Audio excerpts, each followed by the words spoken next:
ಈ ಪಾದುಕೆಗಳನ್ನು ನಿಮ್ಮ ಕೈಯಾರೆ ನಿಮ್ಮ ಚರ್ಮದಿಂದ ಮಾಡಿದೆಯಾ? ಜಗತ್ತಿನಲ್ಲಿ ಎಂದೂ ಯಾರೂ ಕೇಳಿತಿರಿಯದ ಮಹಾತ್ಯಾಗ.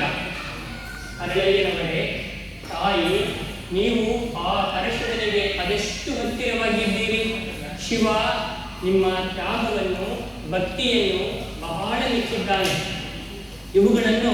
ಇವುಗಳಲ್ಲಿ ಶಿವಕಳ ತುಂಬಿದೆ. ಇವುಗಳನ್ನು ನಾನು ಸೂಕ್ತವಾದ ಸ್ಥಳದಲ್ಲಿ ಇಡುತ್ತೇನೆ. ಇವುಗಳು ಎನ್ನೊಡೆಯ ಕೂಡಲ ಸಂಗಮ ದೇವರನ್ನು ಧರಿಸಲು ಬಹಳ ಯೋಗ್ಯವಾದವುಗಳು.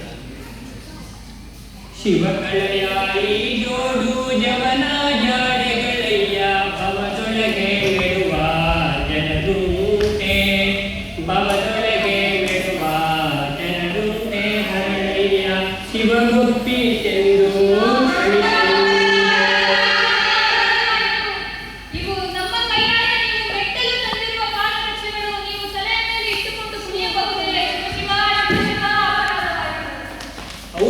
ದಂಪತಿಗಳೇ, ಇವು ಪವಿತ್ರವಾದಂತಹ ಪಾದುಕೆಗಳು. ಇವುಗಳನ್ನು ಕೊಡಲು ಮಾನವರಾರು ಅರ್ಹರಲ್ಲ. ಇವುಗಳನ್ನು ನೀವು ಶಿವನಿಗೆ ಸಮರ್ಪಿಸಿದ್ದೇವೆ, ಪೂಜಿಸಿರಿ. ಶಿವನ ಸತ್ತನ್ನು ಶಿವನಿಗೆ